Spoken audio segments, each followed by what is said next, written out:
Joining us is MLA 4 Vermilion, Lloydminster Wainwright, Garth Rowswell. Garth, I guess just what's your initial reaction to all these MLAs traveling during the COVID pandemic over Christmas? Well, for me, I was disappointed. I thought it was pretty clear in the recommendations that you shouldn't travel, and so I was it was disappointing, and and I heard about it. Like there was lots of people were abiding by the rules, and they just felt that and it was non-essential travel. So the holiday type stuff is not necessarily essential. And I know of some MLAs that had trips planned and canceled them. Once we set the rules in place on the 8th of December. So I was disappointed, and when I look at it, like from a legal perspective, they just want to consider it legally, like they had a legal right to travel as long as they followed the protocols, just like anybody else. But from an ethical or moral perspective, we're asking people to follow the rules, and we weren't doing it. So that was so I don't try to justify it. I don't try to defend it. It was wrong, and they paid a price for it. With all the backlash that the UCP has been getting, mainly focusing on Jason Kenney and how he's handled this situation, how does that sit with you when you hear stuff like that? Well, I would say, like the initial response was more from a legal perspective, and that he didn't feel that he was clear enough. I don't think there's any doubt now what we should do. I think we're definitely clear enough. When that came out, and the minister made her talk, that's when the phone calls really started to fly, and the emails, and justifiably so.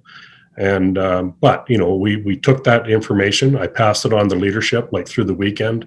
I was phoning leadership with all the information that people were giving me and their concerns, and then he responded to it with what he did on Monday. So I guess we can criticize however it's done, but in the end, I've heard from a number of people now saying in the end we wound up with the right decision, and been nice to do it earlier, but from a legal perspective, they're fit within the legal perspective, but not. It was just surprising. Like I had no doubt in my mind that I wasn't going to travel anywhere. Now, what is the plan now moving forward for the UCP? Well, I think it's, we carry on with running the government and making decisions. And, there was mistakes made, errors in judgment, and people paid a significant price for it. So there's nothing we can do about it now and what they did. We just got to make sure that we go forward on like next week. We'll be deciding, because the restrictions that went on the 8th were scheduled to come off or be reviewed on the 11th, and we'll see what happens next week, and if we're going to maintain them or reduce them, or what we're going to do. And it's kind of driven by numbers, and the priorities implementation cabinet committee is the one that decides with input from everybody. And we've had caucus conference calls, and people were expressing their points of view. So I think leadership knows where everyone stands. They've got the message from MLAs all over the place who got information and feedback from everybody. So we responded, and now we got to carry on and operate government.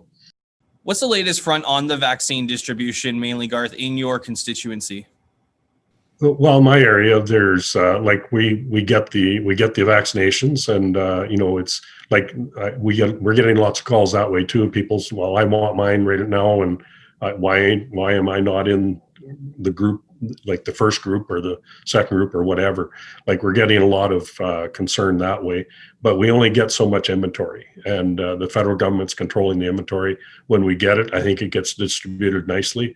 I think as far as Lloydminster's concerned, I did ask about that, and AHS was coordinating with SHS or SHA, and they were working with them to make sure that the Alberta side that there was a supply situation there. So So I think they're talking to each other. And lastly, Garth, is there anything you want to add on top of what we already discussed today? Just so people know, like from the travel I've done, last summer, is the last time, well, not last summer, the summer of 2019, I was out of the country. The last time I went to a different province was January of 2020. And the last family function I went to was Thanksgiving. So that's,